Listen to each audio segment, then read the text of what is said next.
legislature. Yeah. I'm going to do the same thing.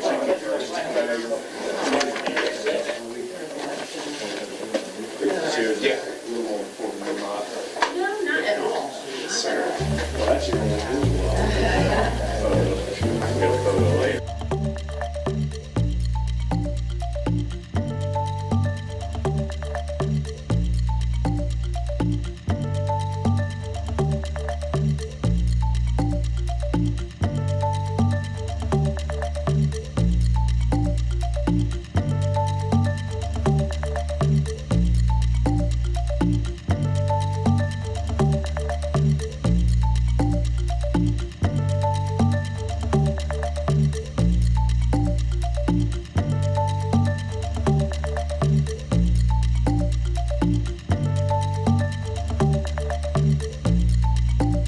Yeah, well, Hey, we're about 3 years old for this press conference. All right, good deal. Bye.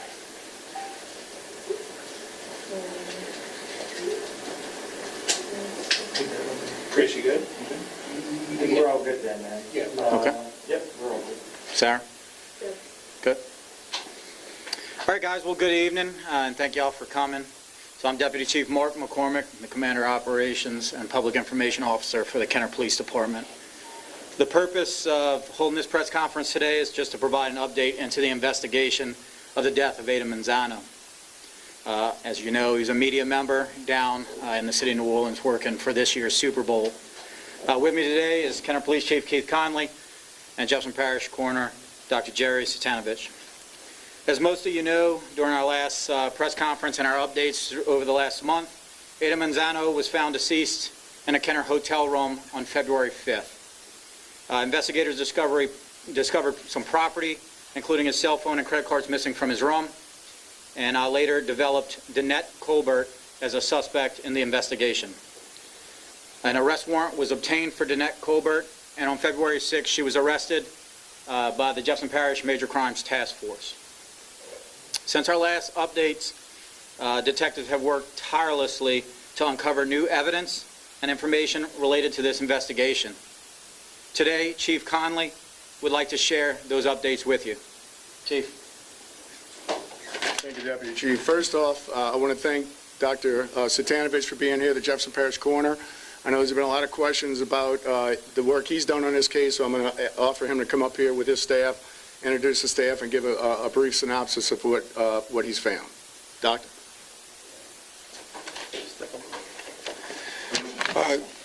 Good afternoon, everybody. Again, my name is Dr. Jerry Satanovich. I want to introduce who's with me. This is Tim Geneve, our Director of Forensic Operations, and Dr. Dana Troxler, who is our Chief Forensic Pathologist. I want to go over Mr. Manzano's preliminary autopsy findings. Cause of death we have as the combined toxic effects of alprazolam, which is also known as Xanax, with ethanol, which is alcohol, along with what's called positional asphyxia. The positional asphyxia means that he was found face down in a pillow with sparing of lividity, with no lividity around his nose and mouth. The manner of death at this point is undetermined. Now, to give a little more detail on the intoxication, his alcohol level was 0.232, which, as most people know, is almost 3 times the legal limit of alcohol. His Xanax level was 25 nanograms per milliliter. Now, that's just a number, but to give you an idea, a person who's taking a milligram of Xanax 3 times a day, which is a very healthy dose of Xanax, would achieve a level of about 30 nanograms per milliliter. So it's not an insignificant amount of Xanax in his system. In most cases of an overdose of Xanax, especially, and I'm talking about the Xanax alone, those levels are usually over 100. However, when combined with other central nervous system depressants, that amount goes way down. So those combined effects is what causes where we are today.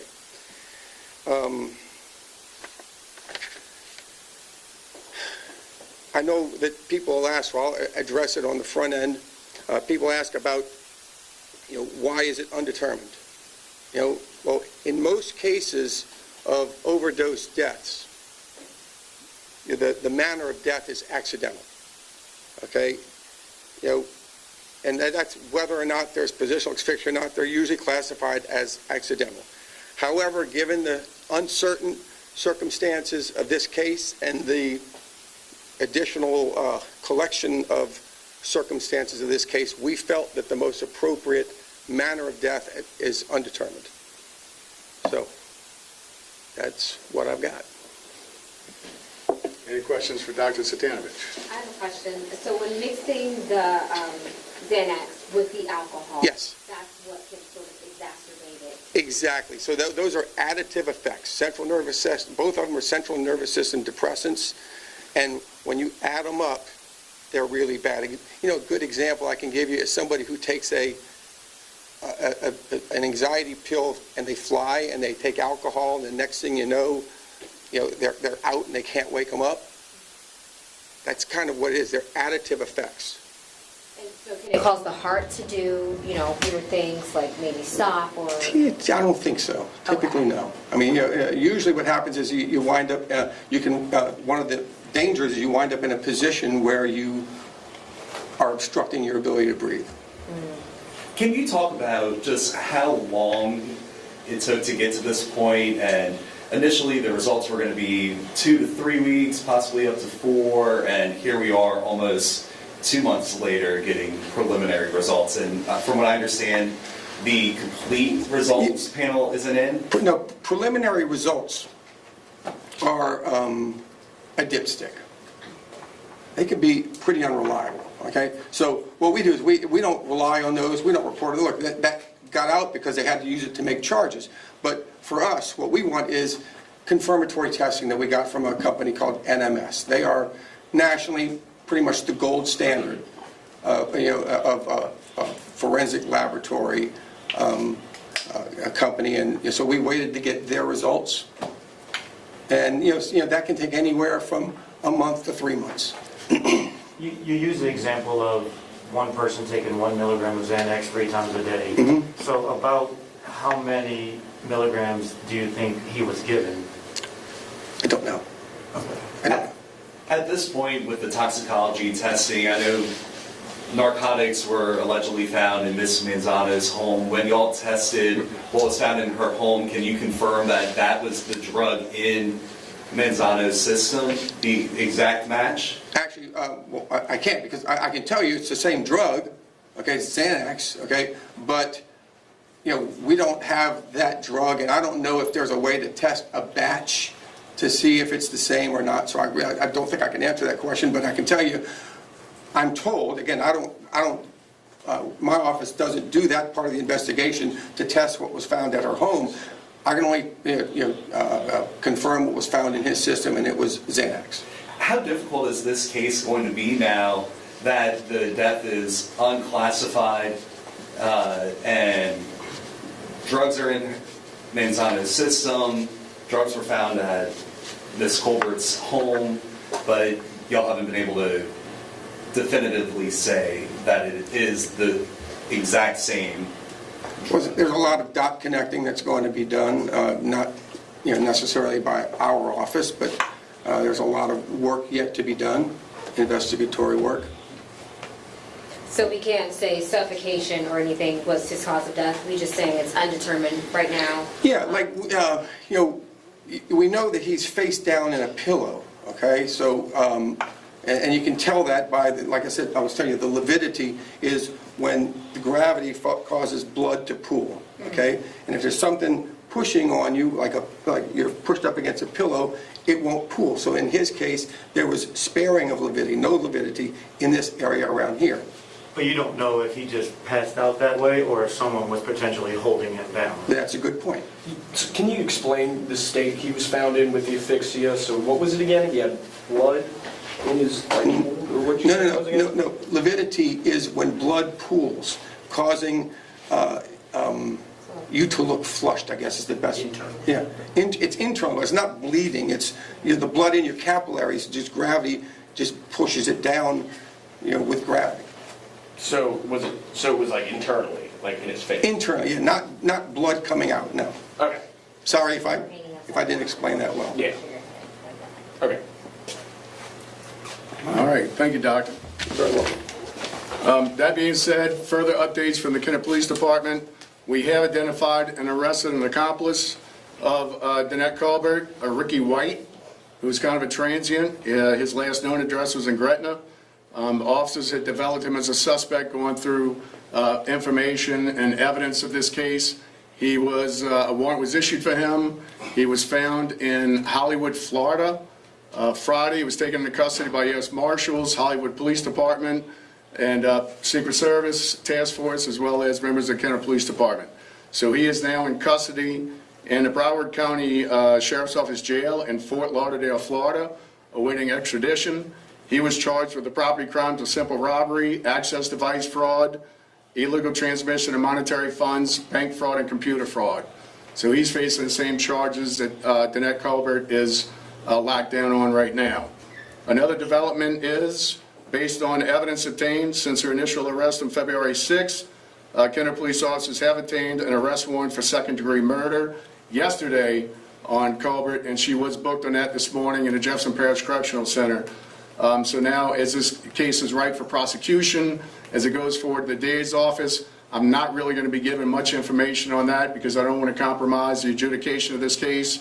Mr. Connick is going to be having to prosecute this case, and I'm not going to make his job any more challenging by trying it in the media as opposed to the courtroom. So that's all the information I have, other than she was booked this morning for second-degree murder based on a warrant that was signed by a commissioner, based on a probable cause in that warrant.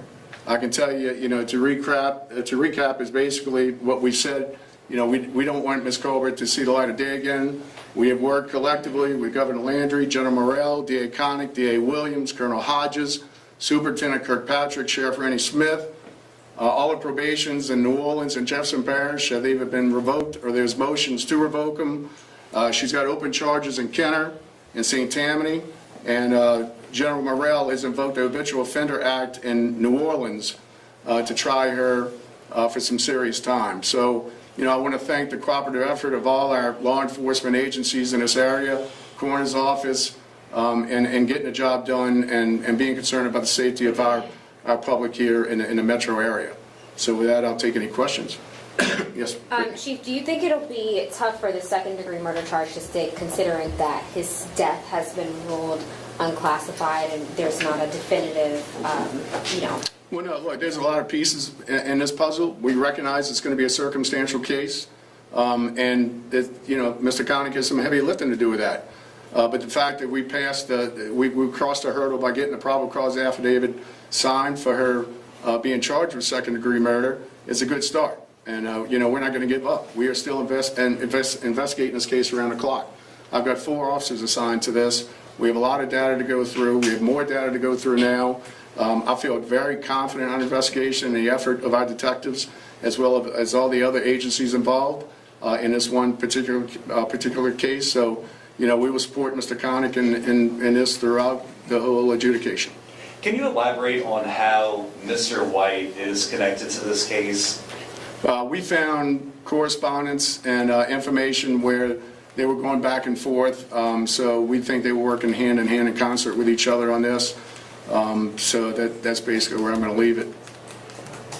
Do you believe Mr. White was with Ms. Colbert in the French Quarter the night that Adan Manzano was with her?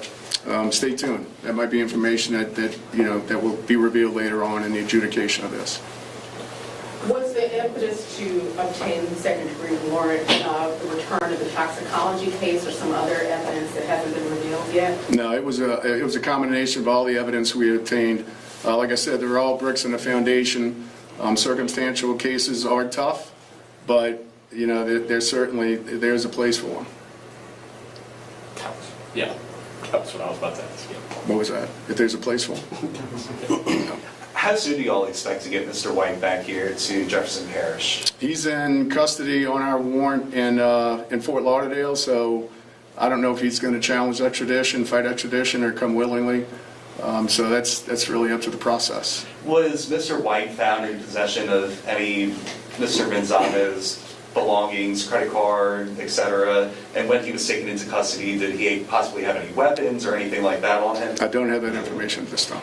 I don't believe I heard you mention second-degree murder charge for Mr. White. Do you believe that there is a chance that that could come in the future as well, along with Ms. Colbert? Well, like I said in the very beginning, we don't speculate, we investigate, we go where the evidence leads us. So let's see where we end up a month from now. I heard one of the questions to Dr. Satanovich is, why did this take so long? Man, in a case like this, you got to get it right. You know, you're not going to rush this. Our main concern was that, you know, she wanted to get bonded out or released on her own recognizance or something like that. So we're confident with the work that we've done with our partners in the criminal justice system that she's not getting out. So why would we rush anything in a case like this? We certainly want to you know, measure twice and cut once, and that's what Dr. Satanovich has done to his department's credit. That's what the DA's office is going to do, and we're all going to be working arm in arm throughout this whole process to make sure that, you know, justice is served. But overall, right now, even without the determined death, the confidence level for y'all is high right now? I'm very confident. Now, Mr. Connick's got some heavy lifting to do, but we're all here to do it together, and you know, we're still going to be uncovering facts and things that could assist in the prosecution of this case, and we're not going to stop until it's done. And if y'all could clarify, just with Ms. Colbert being booked on murder charges, why is the death ruled unclassified? Excuse me, can I jump in? Yeah, please. Look, the second time you've asked that question, I want to make sure I address it. It's not unclassified, it's undetermined. Undetermined. Okay, so the classification of manner of death does not get in the way of the judicial system to do what they need to do based on the evidence that they collect outside of our investigation. The best example I can give you of that is somebody who dies in a car accident. Okay, they're going to come in, Dr. Troxler or one of the other pathologists is going to do an autopsy. It's going to be deemed accidental. That does not get in the way of the judicial system for prosecuting another person for vehicular homicide. Doesn't get in the way. If it just doesn't get in the way. So I don't want to give anybody the impression that we're not cooperating. We do an independent investigation, and I told you we're preliminary. Something may come up. We may find something that changes the opinion of our group of pathologists, and we may change it. But right now, that's where we are. And undetermined doesn't get in the way. I want to make sure that point's made. No, thank you for making that point, Doc. All right, any other questions? For White, his charges are the same item number as Danette Colbert, meaning he's accused of simple robbery in the same incident that she's accused. He's accused of computer fraud, same incident she's accused, monetary transmission. All of those are the same acts, correct? That's correct, Michelle. Yes. And we do have a handout with some mugshots of both of them. All right, if that's it, I promise you and I commit to you that as we get more information, we'll pass it on. But I do have a commitment to the DA and to the judicial system not to really elaborate on any evidence or information that they're using to build their case. But I can assure you that the men and women of the Kenner Police Department and these other agencies that we've been working with are still working hard and moving forward to make sure that no other family has to go through this kind of loss, and that Mr. Manzano did not die in vain because of the effort that we're all given to make the streets a little bit safer by taking these kind of criminal elements off the street collectively together as a criminal justice component. I feel very confident that we're going to reach our goal. So thank you all for coming today. If you have any questions, I'll take them later. All right, guys, thank y'all. So, like the chief mentioned, in the back of the room, Deputy Chief DeForges has the actual printouts.